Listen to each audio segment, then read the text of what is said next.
Assalamualaikum warahmatullahi wabarakatuh. Alhamdulillah kita berjumpa lagi dalam bulan yang penuh barokah. Mudah-mudahan kita terus bersemangat untuk melaksanakan puasa hingga akhir Ramadan tahun ini. Salawat dan salam kita sampaikan kepada junjungan kita yang telah memberikan contoh dan teladannya kepada umat manusia, sehingga kita sekarang ini menjadi umat Islam yang terus berusaha mencontoh beliau Sallallahu Alaihi Wasallam. Baik, anak-anakku sekalian, kali ini kita akan membahas sebuah materi tentang amalan-amalan sunnah yang dianjurkan untuk diamalkan di bulan Ramadan.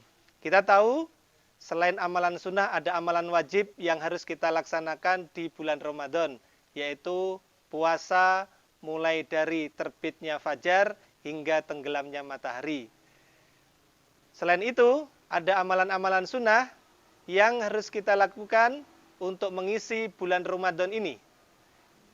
Yang pertama adalah sahur saat menjelang puasa. Ya, kata Rasulullah Sallallahu Alaihi Wasallam, ya, fasahuru, hendaklah kalian sahur, ya, fa inna fi sahuri, karena sesungguhnya di dalam sahur itu barokatan, ada barokah. Nah, ini sangat penting ya, kita sahur, bahkan Rasulullah mencontohkan, ya, menuntunkan kepada kita, sahur itu jika terpaksa hanya ada air putih saja, maka dianjurkan untuk meminumnya walaupun hanya sempat minum air putih atau hanya air putih saja. Karena di dalam sahur itu ada barokahnya. Nah, salah satu barokah, sebagaimana yang dijelaskan oleh Rasulullah SAW, Allah dan para malaikatnya akan bersolawat kepada orang-orang yang sahur. Masya Allah ya, luar biasa barokahnya orang yang sahur ini. Thayyib. Itu yang pertama, yaitu makan sahur. Yang kedua adalah menyegerakan berbuka puasa. Ya, amalan sunnah, ya, yang kedua adalah menyegerakan berbuka puasa.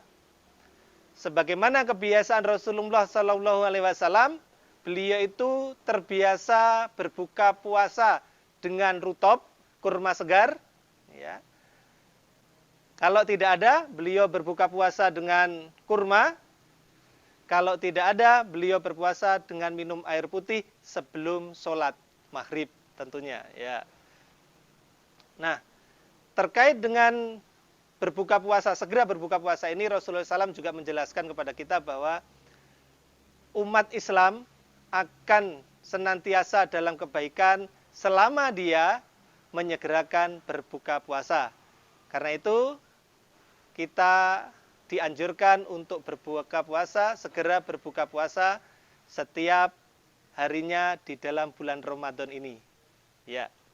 Berikutnya yang ketiga yang dianjurkan oleh Rasulullah SAW dalam bulan Ramadan ini adalah qiyamul lail atau sholat malam atau sholat tarawih atau sholat tahajud.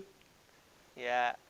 Kata Rasulullah SAW, man koma Ramadana imanan wahtisaban ghafirolahu ma taqaddama min dambih.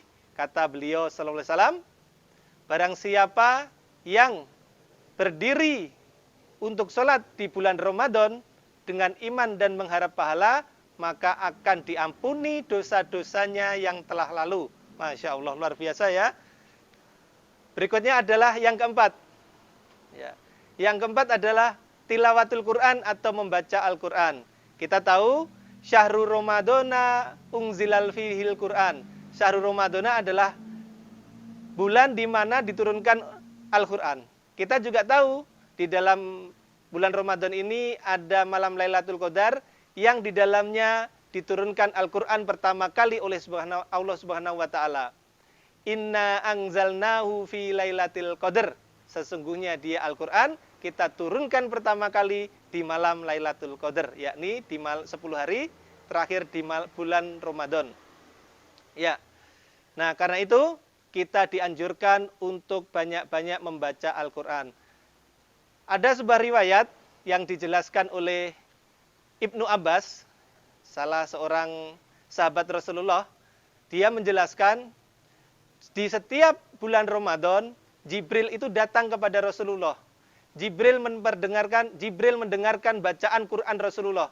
Bahkan di saat Rasulullah menjelang wafatnya, tahun terakhir Ramadan Rasulullah SAW, beliau didatangi 10 kali Jibril. Dan setiap datang itu khatam 1 kali bacaan. Masya Allah. Jadi 1 bulan itu Rasulullah 10 kali khatam sebelum menjelang wafatnya di bulan Ramadan. Membaca Al-Quran. Thayyib. Nah yang terakhir, amalan sunnah yang dianjurkan di bulan Ramadan adalah bersedekah. Ya, kata Anas bin Malik, salah seorang sahabat Rasulullah SAW, ya, Rasulullah SAW itu kedermawanannya seperti angin yang mengalir, lebih-lebih di bulan Ramadan. Sangat mengalir, jauh lebih mengalir dari bulan-bulan biasanya. Ya, kedermawanan Rasulullah itu sangat luar biasa. Sampai-sampai diibaratkan oleh angin yang berembus, yang mengalir, yang arahnya ya ke sana kemari. Saking luar biasanya bersedekah. Nah, dalam sebuah hadis juga kita sering kita dengarkan bahwa barang siapa yang memberi makan orang yang berpuasa atau memberi buka untuk orang yang berpuasa, maka akan mendapatkan pahala seperti orang yang berpuasa itu tanpa mengurangi pahala orang yang berpuasa tersebut. Nah, sedekah itu banyak sekali. Contohnya adalah memberi buka puasa bagi orang yang sedang berpuasa. Sedekah tidak harus berupa makanan. Sedekah juga bisa berupa tenaga, membantu orang lain. Senyum di hadapan saudara itu juga sedekah. Ya, demikian saja yang bisa Ustadz sampaikan tentang amalan-amalan sunnah yang dianjurkan oleh Rasulullah SAW untuk diamalkan di bulan Ramadan. Yang pertama tadi sahur, yang kedua menyegerakan puasa, yang ketiga qiyamul lail atau sholat malam di bulan Ramadan, yang keempat tilawatul Quran, membaca Al-Quran, dan yang kelima adalah bersedekah. Thayyib. Nah, untuk menutup kultum kita kali ini, Ustadz akan memberikan 3 pertanyaan. Ya. Yang pertama, dalam bentuk apakah barokah yang diterima oleh orang yang sahur? Ya, yang kedua, pertanyaan kedua, ya. Mengapa kita dianjurkan membaca Al-Quran, banyak-banyak membaca Al-Quran di bulan Ramadan? Oke. Yang ketiga, ya, Rasulullah tadi berbuka puasa menggunakan apa saja sebelum sholat? Ya, terima kasih. Itu tadi adalah pertanyaan Ustadz sebagai penutup perjumpaan kita kali ini. Billahi taufiq wal hidayah. Wassalamualaikum warahmatullahi wabarakatuh.